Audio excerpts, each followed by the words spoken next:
BJP ಯುವ ಮುಖಂಡ ಪ್ರವೀಣ್ ನೆಟ್ಟಾರು ಹತ್ಯೆ ಪ್ರಕರಣಕ್ಕೆ ಸಂಬಂಧಿಸಿದಂತೆ 6ನೇ ಆರೋಪಿಯನ್ನ ಎನ್ಐಎ ಅಧಿಕಾರಿಗಳು ಬಂಧಿಸಿದ್ದಾರೆ. ದಕ್ಷಿಣ ಕನ್ನಡ ಜಿಲ್ಲೆಯ ಬಂಟ್ವಾಳ ತಾಲೂಕಿನ ಕೋಡಾಜೆ ನಿವಾಸಿ ಮೊಹಮ್ಮದ್ ಶರೀಫ್ ಬಂಧಿತ ಆರೋಪಿ. ವಿದೇಶದಿಂದ ವಾಪಸ್ ಬರುತ್ತಿದ್ದಾಗ ದೆಹಲಿ ವಿಮಾನದಲ್ಲಿ ಬಂಧಿಸಲಾಗಿದೆ. ಈತನ ಪತ್ತೆಗಾಗಿ ಎನ್ಐಎ ಅಧಿಕಾರಿಗಳು 5 ಲಕ್ಷ ರೂಪಾಯಿ ರಿವಾರ್ಡ್ ಘೋಷಿಸಿದ್ದರು. ಈತ ಪ್ರವೀಣ್ ಕೊಲೆಗೆ ಸಂಚು ರೂಪಿಸುತ್ತಿದ್ದ ತಂಡದಲ್ಲಿದ್ದ. ಜೊತೆಗೆ ನಿಷೇಧಿತ ಪಿಎಫ್ಐ ಸಂಘಟನೆಯ ಮುಖಂಡನಾಗಿದ್ದ. 2 ಬಾರಿ ಎನ್ಐಎ ಅಧಿಕಾರಿಗಳು ಶರೀಫ್ ಮನೆ ಮೇಲೆ ದಾಳಿ ಮಾಡಿದ್ದರು.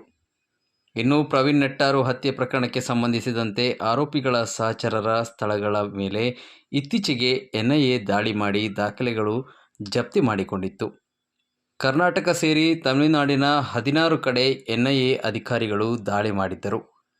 ಹತ್ಯೆಯ ಪ್ರಮುಖ ಆರೋಪಿ ಮುಸ್ತಫಾ ಪೈಚಾರ್ಗೆ 2 ಆರೋಪಿಗಳು ಆಶ್ರಯ ನೀಡಿದ್ದರು. ದಕ್ಷಿಣ ಕನ್ನಡ ಜಿಲ್ಲೆಯ ಬೆಳ್ತಂಗಡಿ ತಾಲೂಕಿನ ಪಡಂಗಡಿಯಲ್ಲಿರುವ ಆರೋಪಿ ನೌಶಾದ್ ಮನೆ ಮೇಲೆ ಕೂಡ ಎನ್ಐಎ ಅಧಿಕಾರಿಗಳು ಇತ್ತೀಚೆಗೆ ದಾಳಿ ಮಾಡಿದರು.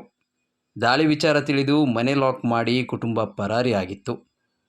ನೌಶಾದ್ ಪತ್ತೆಗೆ ಎನ್ಐಎ 2 ಲಕ್ಷ ರೂಪಾಯಿ ರಿವಾರ್ಡ್ ಘೋಷಿಸಲಾಗಿತ್ತು.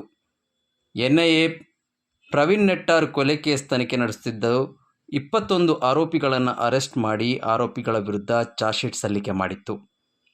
ಮೊಹಮ್ಮದ್ ಶರೀಫ್ ಸೇರಿದಂತೆ ಈವರೆಗೆ 20 ಜನರನ್ನು ಬಂಧಿಸಲಾಗಿದೆ.